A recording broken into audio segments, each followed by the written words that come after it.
Спяваць, шанаваць матчыны песні, захоўваць звычаі і абрады і з вялікім задавальненнем перадаюць свой талент маладым. Так, я памятаю, як бабуля моя спявала, і мяне маленькую брала з сабой на рэпетыцыі. З таго часу я і полюбіла нашы родныя беларускія песні.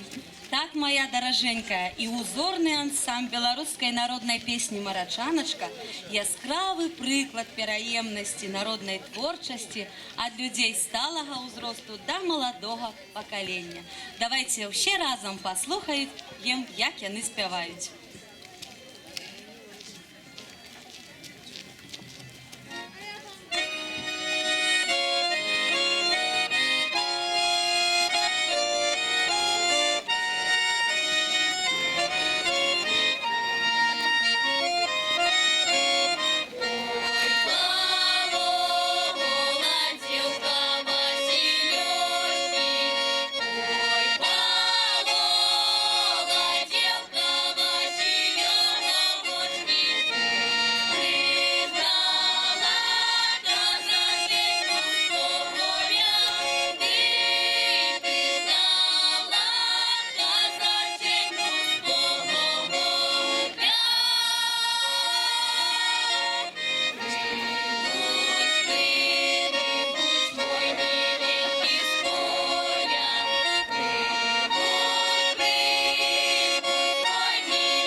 Ой, Алесечка, гора ў мяне, ніхто замуж мяне не бярэ, а толькі сватае. Не ладзіцца ў нас нешта з Грышкам?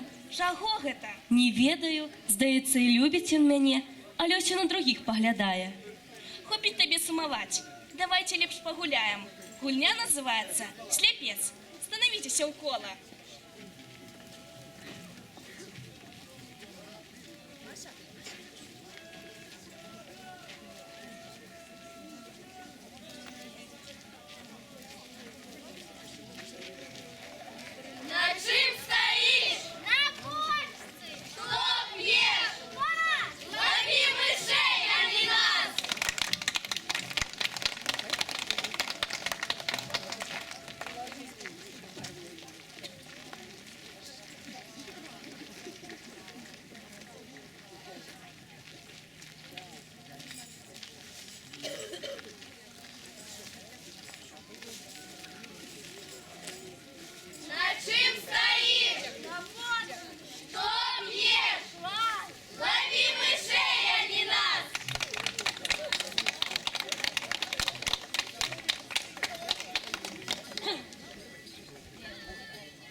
хопіць нам ужо гуляць. Давайте польку танцаваць.